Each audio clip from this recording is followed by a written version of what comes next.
Hello everyone, कैसे हैं आप सब। उम्मीद करता हूँ बहुत अच्छे होंगे। तो हमने लास्ट स्लाइड में लास्ट वीडियो में कॉस्ट के इस टॉपिक के बारे में पढ़ा था, जिसके अंदर हमने पढ़ा था average cost equals to average fixed cost और एवरेज वेरिएबल कॉस्ट। राइट, इसका एक बार रिकैप ले लेना पिछली वीडियो में पार्ट नंबर 2 में। चलिए उसका आगे हम लोग शुरू करते हैं कि आगे इस चैप्टर के अंदर क्या क्या इंपॉर्टेंट है। अब आ जाओ, इंपॉर्टेंट है observations about AC, AVC and AFC. बहुत ज्यादा इंपॉर्टेंट डायग्राम है, इसको बहुत अच्छे से करना, जितने नोट्स में लिखा हुआ है वो सारा नोट डाउन कर लेना। राइट, अब देखो पहले तो ये डायग्राम बना कैसे है वो हम देख लेते हैं। जैसे कि हमने पहले इंडिविजुअल सारे के सारे कर्व्स बनाए थे, सारा का सारा एग्जैक्टली वही है ये।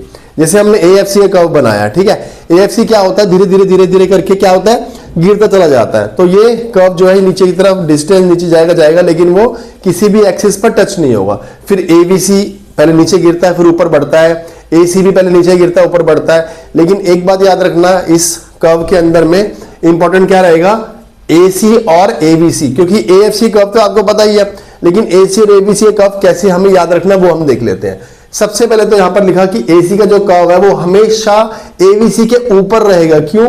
क्योंकि सर एसी के अंदर एवरेज कॉस्ट के अंदर एवरेज फिक्स्ड कॉस्ट भी इंक्लूड है, इसलिए ये एसी जो है बड़ी बहन रहेगी एबीसी की। राइट, तो ये हमेशा इससे बड़ी रहेगी, इससे ऊपर रहेगी हर एक लेवल ऑफ आउटपुट पर, इंक्लूडिंग, क्योंकि ये एबीसी और एएफसी दोनों को क्या कर रही है, इंक्लूड कर रही है। बेसिक बात। अब देखो, ABC reaches its minimum point B. जब अपने एबीसी मिनिमम पॉइंट पर पहुंचेगा, बी पॉइंट जिसको हमने बोला यहां पर, at a level of output lower than that of AC, वो हमेशा किसके नीचे रहेगा, एसी के नीचे है। पॉइंट ए, यहां पर देखो इसका लोअर पॉइंट कहां पर आ रहा है, एसी का यहां पर ए, और एबीसी किधर आ रहा है, पॉइंट बी। और जो बी पॉइंट है वो किसके लोअर रहेगा, एसी के लोएस्ट मिनिमम पॉइंट पर। AC still falling because of falling AFC. अब देखो जहां पर एबीसी मिनिमम पॉइंट पर पहुंचेगा वहां पर एसी स्टिल फॉलिंग। मैंने आपको पहले बताया था कि जो वेरिएबल कॉस्ट है वो हमेशा एवरेज जो कॉस्ट है वो हमेशा एवरेज वेरिएबल कॉस्ट को फॉलो करेगी।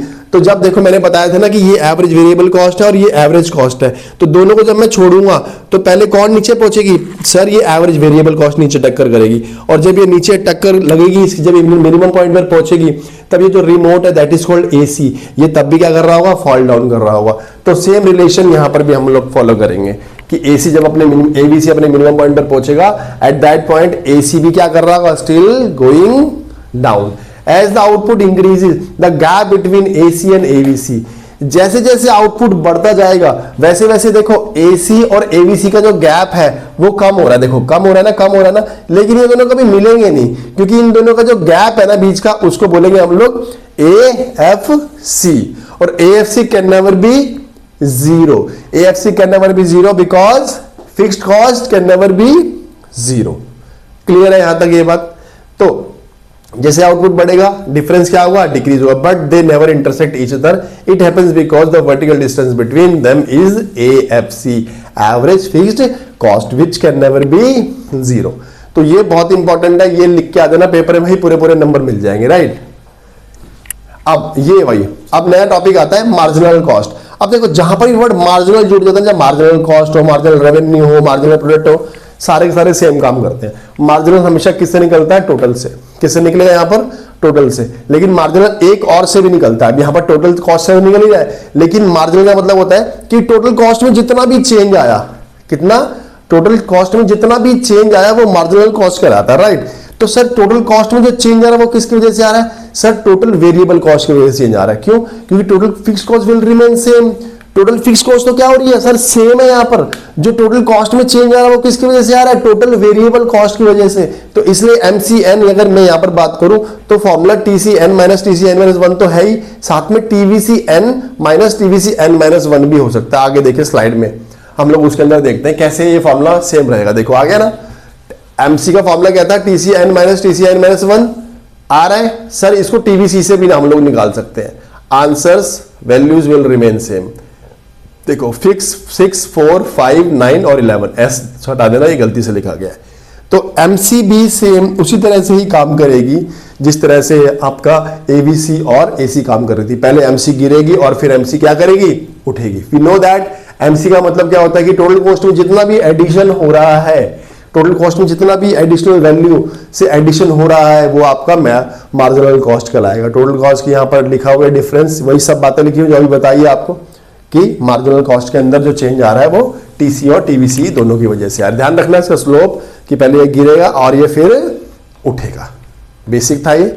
अब आ जाओ, हम कुछ रिलेशनशिप्स हमने ऑलरेडी ये सारे के सारे कर्व्स के बारे में हमने पढ़ लिए हैं, ठीक है, ये बहुत ज्यादा इंपॉर्टेंट थे। अब एक चीज और देख लेते हैं कि अब रिलेशनशिप एसी और एमसी के बीच में हम लोग देखते हैं। बहुत ही ईजी है, कुछ नहीं है इसके अंदर। मैं आपको मोटी मोटी बात बताता हूं कि एसी आपको निकालना आता है सर, एवरेज कॉस्ट निकालेंगे हम लोग टोटल कॉस्ट से।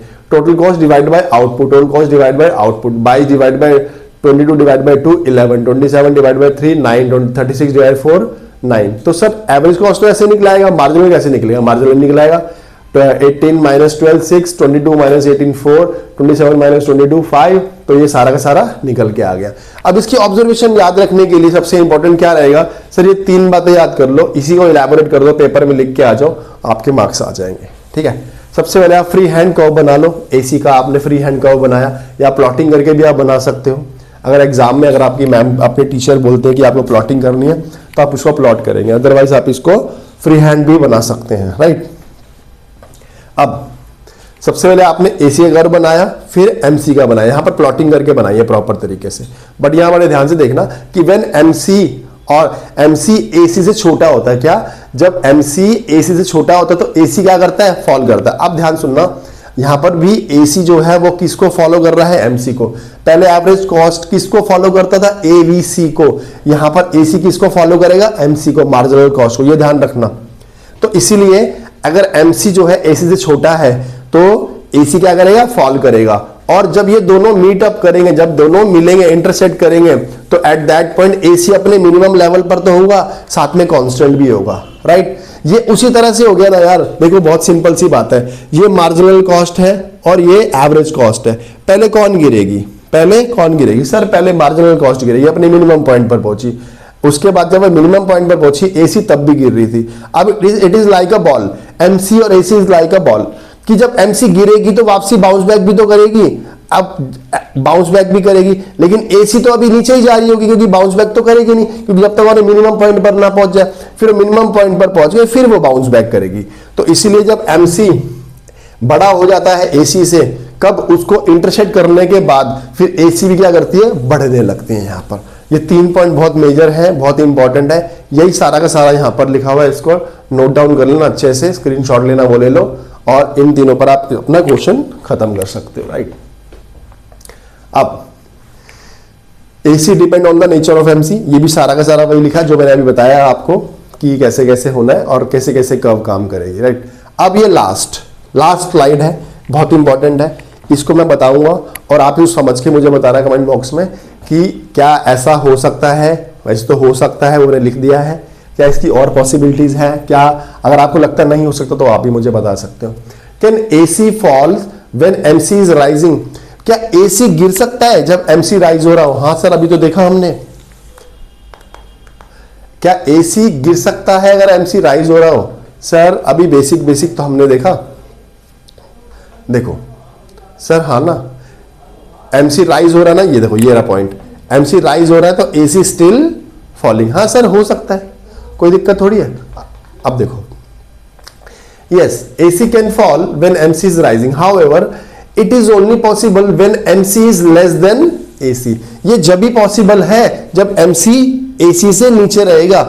जब एमसी एसी से नीचे रहेगा वहां पर एमसी चाहे कोई भी हरकत कर रहा हो, एमसी चाहे गिर रहा हो, चाहे मिनिमम पॉइंट पर हो, चाहे वो बढ़ रहा हो, लेकिन पॉइंट ये होना चाहिए कि एसी से नीचे होना चाहिए एमसी, चाहे वो कोई भी हरकत कर रहा हो। एट दैट पॉइंट एसी नीचे की तरफ जाएगा। AC will fall even MC is rising या फॉलिंग या एट मिनिमम पॉइंट। आप टेबल पर देखा था हमने, कुछ मर्जी कर रहा हो, लेकिन एमसी को एसी से नीचे रहना है। नीचे रह के वो कुछ भी कर सकता है, बढ़ सकता है, घट सकता है, जो मर्जी करे।